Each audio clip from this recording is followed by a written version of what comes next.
des Africains et le plafond de verre, des buteurs qui sont restés muets et bien entendu le carton plein des leaders et non pas des têtes de série mais des leaders qui sont tous passés pour les quarts de finale. Très heureux de vous retrouver. Alors cher Tidjane Diaw, je t'ai entendu dire n'importe quoi. Ah ben voilà. Charles, quand même, voilà, personne n'ose dire. Tu as bien récupéré, j'espère. Voilà, la question. C'était la voilà, les mauvaises langues sont passées par là. Vous l'avez compris. Alors, le tableau est au complet. Des quarts de finale, c'est de très belles affiches. Effectivement, Charles, avec des classiques comme France-Allemagne ou Allemagne-France selon votre préférence. Et nous avons un derby également Brésil-Colombie, ça promet. Bon, même si Argentine, Belgique et Pays-Bas, Costa Rica, on peut dire là également, a priori, les Pays-Bas et l'Argentine vont partir favoris. Je ne suis même pas d'accord.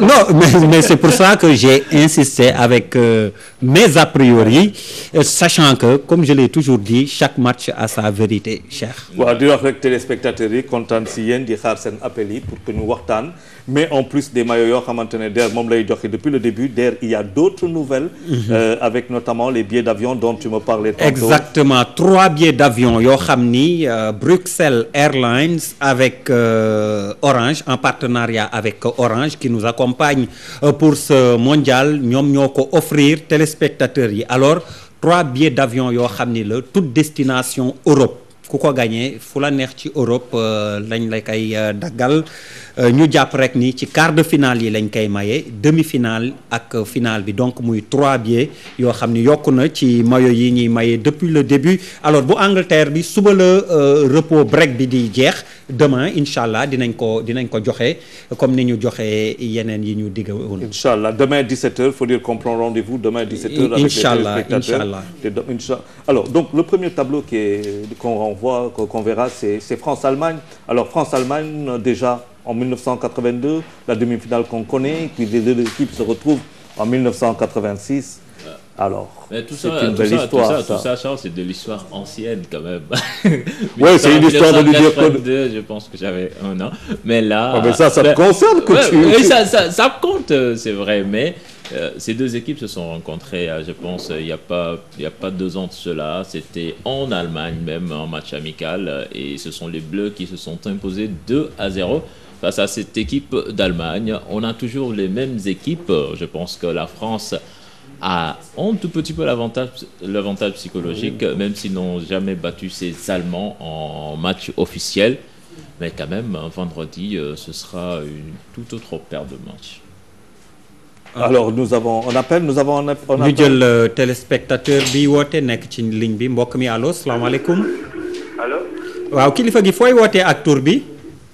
man maa ngi wootee Géejawaay. Géejawaay tur bi naka la. man la Aliou Sow.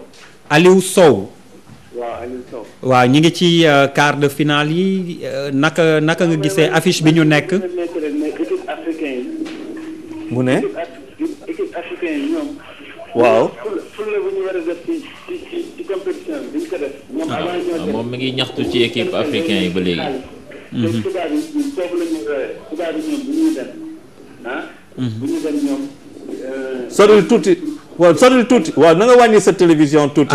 Aliou boo mënee sori tuuti télévision bi wala nga wàññi ko. tubaab yi suñu réew ñoom waaw. bu ñu tubaab ñu bëgg am palmarès bu baax quoi. dëgg la mais fi mu nekk nii kan mooy sa équipe ci quart de finale yi. dafa dem ok. waaw alors donc bu ñu xoolee France-Allemagne par rapport à cette prestation de l'Allemagne contre l'Algérie. mais Cheikh ni ngay wax compétition officielle coupe du monde en tout cas France mës na leen gagné 6-3 même bu dee.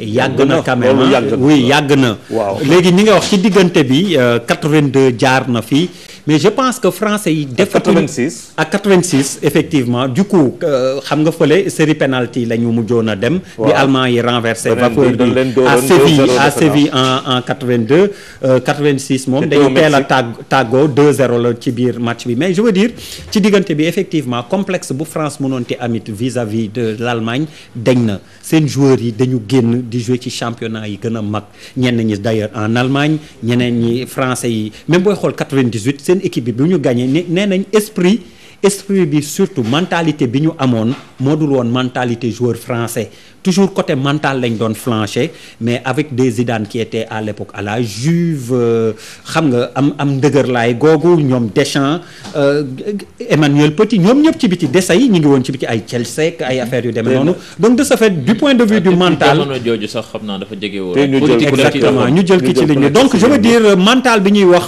favori pour les Allemands nañ ci def nànk quand même français yi amatuñu complexe boobu mbokk mi allo mujj na rëcc Charles. alors justement donc bu ñu xoolee France keroog ak France Nigéria bu ñu xoolee tam Allemagne Algérie il semblerait en tout cas que les équipes africaines réussissent mieux à la France qu'à l'Allemagne. Et au vu de cela peut-être que la France pourrait avoir un ascendant psychologique sur l'Allemagne, non?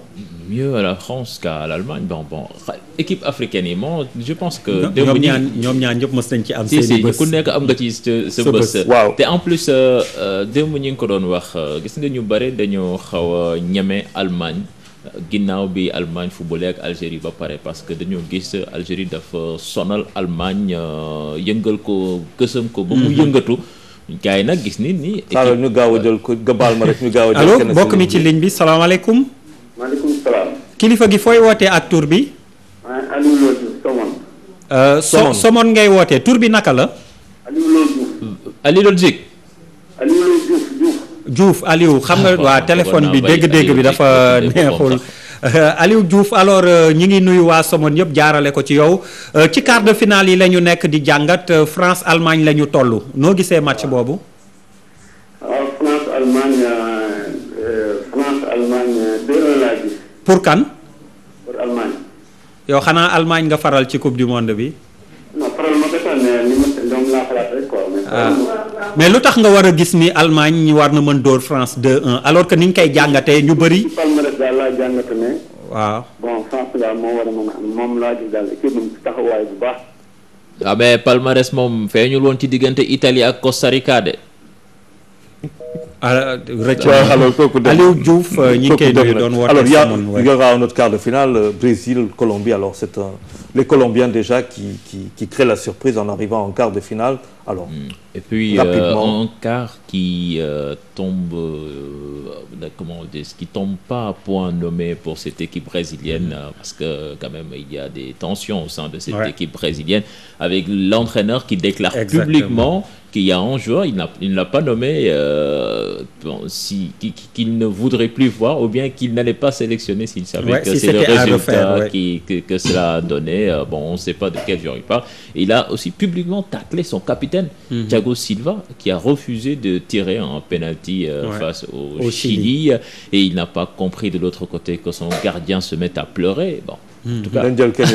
Allô, mbokk mi salaamaaleykum. waaleykum salaam. kilifa gi fooy wootee ak tur bi. maa ngi wootee jàmm gën tur bi naka la. Ibrahima. waaw Ibrahima ci quart de finale yi la ñu toll woon passé nañ Allemagne France ñu ngi woon ci Brésil Colombie nga wax ñu ci sa xalaat.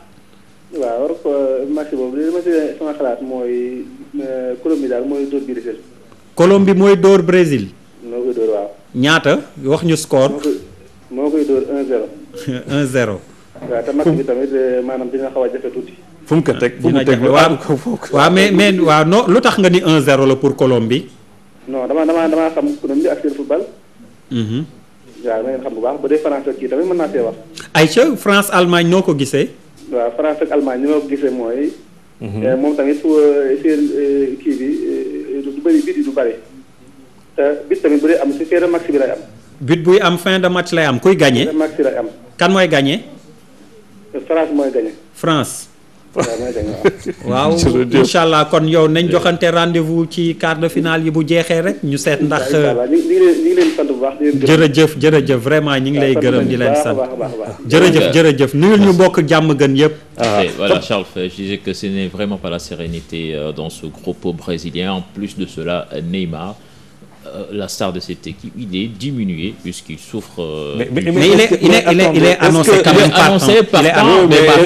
Est-ce que tout ça ne relèverait pas de l'index? Et puis il ne faut pas oublier quelque part que Scolari a des soucis avec la justice brésilienne. Est-ce que tout cela n'est pas pour préparer soit l'opinion publique à une défaite ou alors de l'intox pur et dur? Peut-être. Scolari, parce que la défaite, ils en étaient tout proches face au Chili avec cette barre transversale de Pigna dans les ultimes minutes. Quand même, Scolari, à mon avis, doful.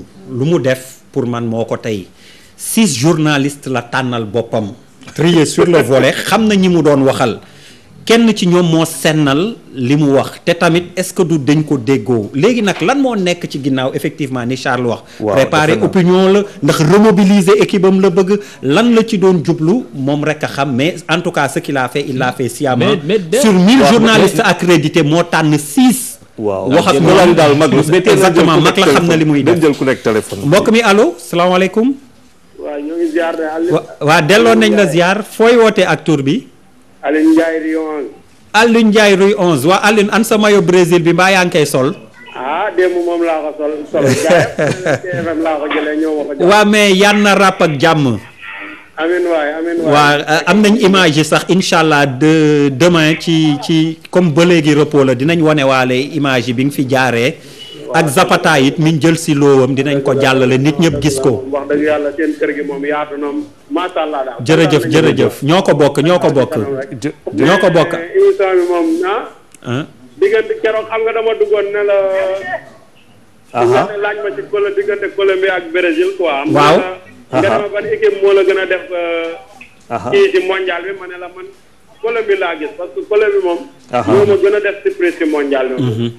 mais léegi mi ngi jàkkaarloog sa équipe la nar taseel Brésil Colombie noo ko gisee. man carrément moom dama lay wax rek aw ma yaakaar ci sama équipe quoi parce que nit ki supporté football man moo tax keroog dama dugg ma ne la Colombie moo ma gën a def surprise ci mondial bi. parce que dama seetaan Colombie.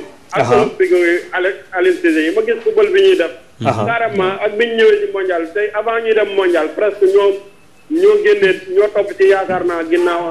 parce que Uruguay mi mu dooroon na ko. yaakaar naa dooroon na ko 3-0. bi ma seetaanee match xaw ma nan la demee ci qualification yi. waaw Colombie moo nekkoon deuxième xaw ma ci ginnaaw Argentine la génnee quoi. dëgg la.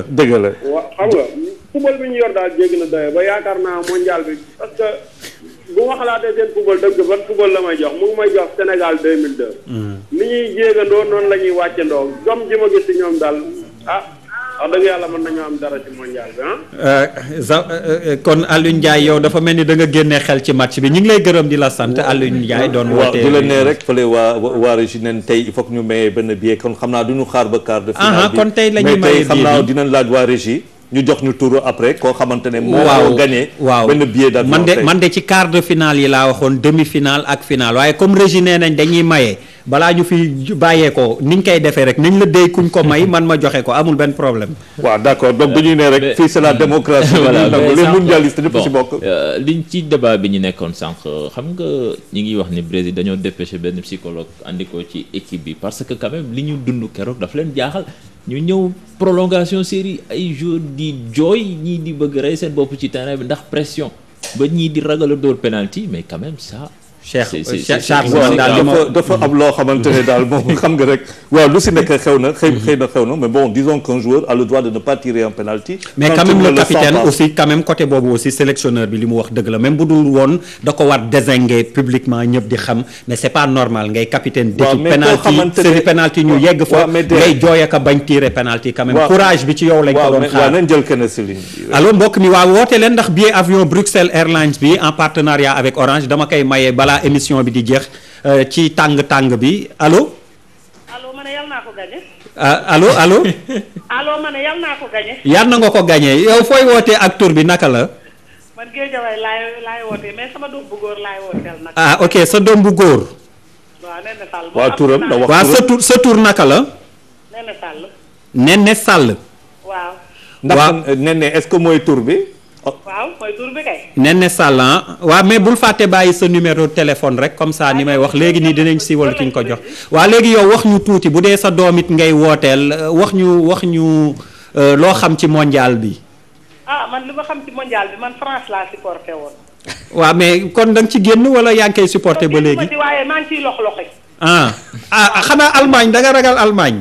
waaw xaw naa ko ragal pour te man seen match bi nu ñuy joué ko rek doyu ma dara.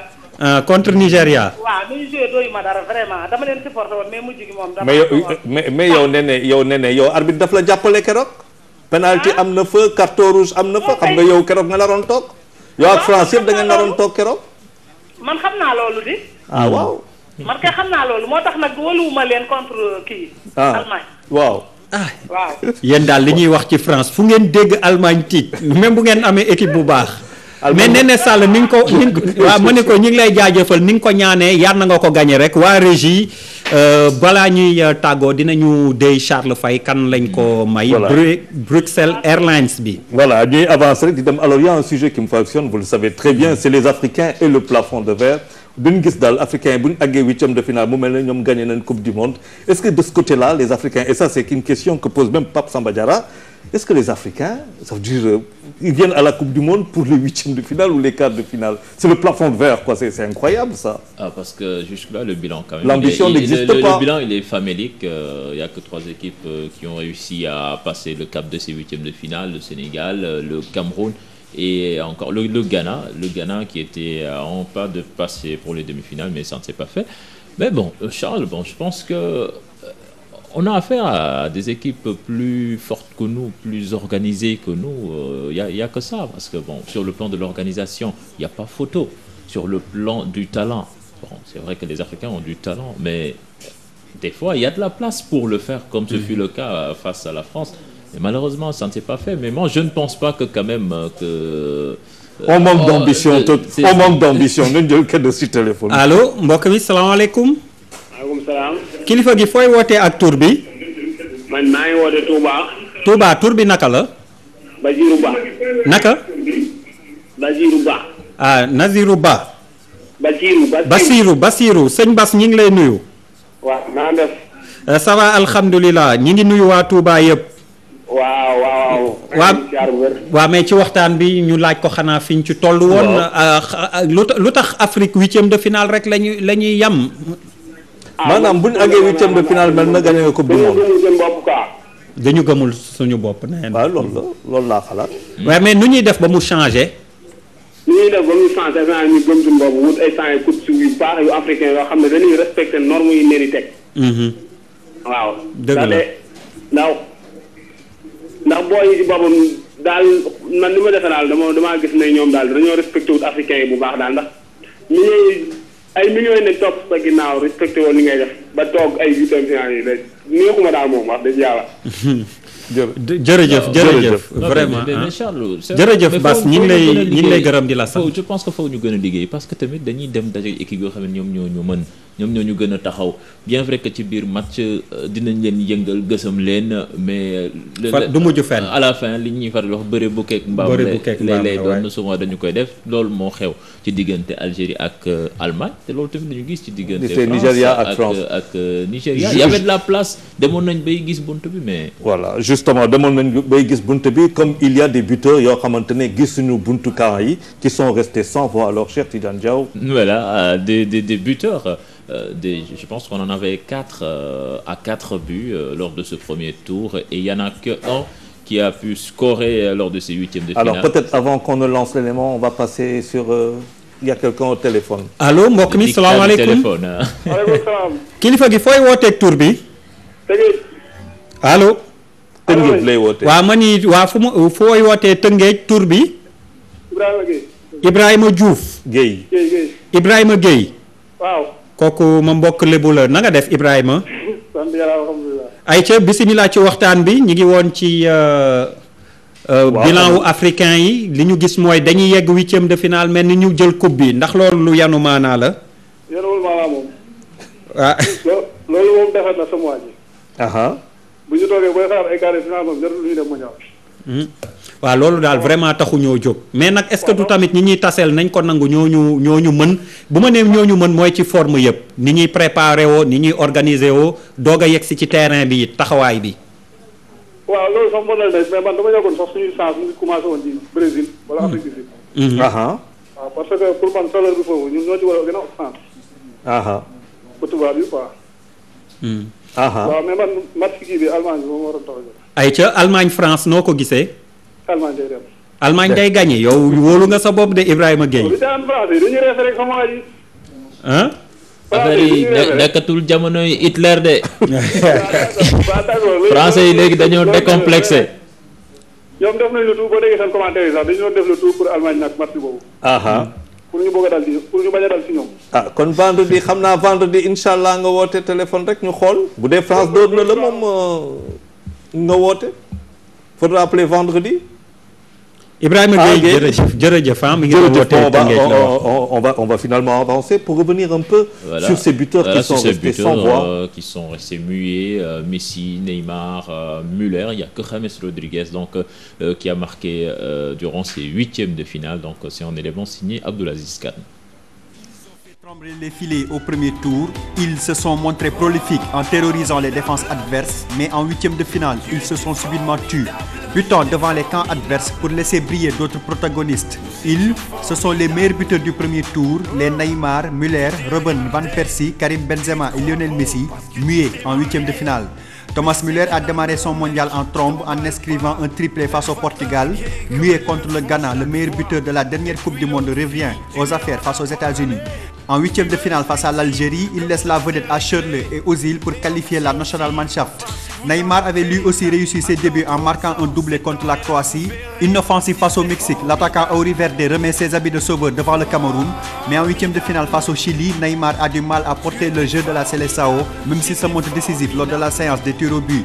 Robben et Van Persie ont frappé fort d'entrée avec les Pays-Bas, inscrivant chacun un doublé face à l'Espagne. Les deux attaquants de la Hollande s'illustrent à nouveau contre l'Australie. En huitième de finale, Van Persie est décevant à la pointe de l'attaque, mais Robben tient son rang, même s'il ne marque pas, il provoque le pénalty qui qualifie les Oranges.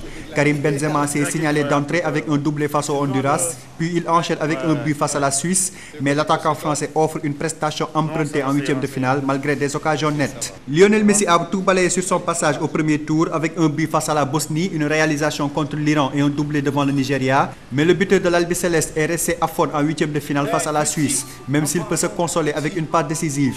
Mais il y a une exception à cette panne des buteurs, elle se nomme James Rodriguez. Le joyau des Cafeteros a été le seul des principaux artificiers du premier tour à faire parler la poudre en huitième de finale. Avec un doublé contre l'Uruguay, James est actuellement le meilleur buteur de la Coupe du Monde avec 5 réalisations. La difficulté des buteurs à trouver le chemin des filets confirme l'âpreté des matchs à élimination directe, mais ces buteurs ont l'occasion de refaire parler la poudre en quart de finale. Ils ont fait trembler les filets au premier tour. Ils se sont montrés prolifiques en terrorisant les défenses adverses. Alors, c'est comme pour dire qu'un James peut cacher un James, parce qu'en fait, on voit James, on lit James, mais le nom c'est James parce que faut le prononcer en espagnol. Alors voilà un joueur qui a quand même surpris tout son monde. Surpris,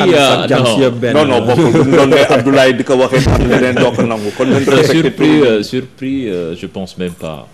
Pour ceux qui suivent le championnat de France ou bien même le championnat portugais avant qu'il signe à Monaco. Le championnat de France, le championnat... Non mais le talent il est partout, que ça soit en France, en Portugal, en Turquie. Que James n'a dougal 5 buts devant les autres. Non, pas dougal, parce que bon lui, dougal ça lañ ko xamé, mais c'est un excellent footballeur. Mais qu'est-ce qui explique justement que ça soit lui qui marque 5 alors qu'on aurait vu ces buts de Rooney, de quelqu'un d'autre, Neymar et tout le monde sauf lui? Non, il a pris sa responsabilité. Est-ce que ça joue mieux? Est-ce que c'est plus collectif autour de lui? Collectivement, ça joue mieux et c'est même lui je sais pas, le fédérateur de cette équipe au milieu de terrain. Tous les bons coups partent de lui. Et à Monaco aussi. Si vous faites la comparaison, c'est la même chose qui s'est passé à Monaco lorsqu'il y a eu la blessure de Falcao. C'est également lui qui a pris les rênes de l'équipe. Est-ce que la blessure de Falcao n'a pas changé, mais bien sûr, Charles, bien sûr, cela a eu un impact sur le comportement, mais aussi le rayonnement de James Rodriguez dans cette équipe. Et surtout, Nico Cheikh Tidiane doon expliqué. Boy xool équipe bi Colombie bi ci milieu de terrain équipe bi am milieu de terrain bi gën ci compétition bi ci lañu bokk. beneen facteur tamit xëy na bu mën a expliquer ñeneen ñi seen ñu doon xaar yéen a ngi koy wax ñoom Rooney wala ñeneen ñi seen faillite Charles bon tu dépends aussi d'un système. Exactement. Et de la forme des joueurs qui t'entourent ce n'est pas donc la même chose qu'en club wala beneen facteur aussi bu ma ci bëggaat yokk facteur chance aussi il faut que ñu boole ko si ñu ngi ci doon waxtaan Müller contre l'Algérie et même pas lui tout seul. C'est vrai que Algérie def na match bu rëy ak yooyu mais quand même allemand yi bu ñu amoon.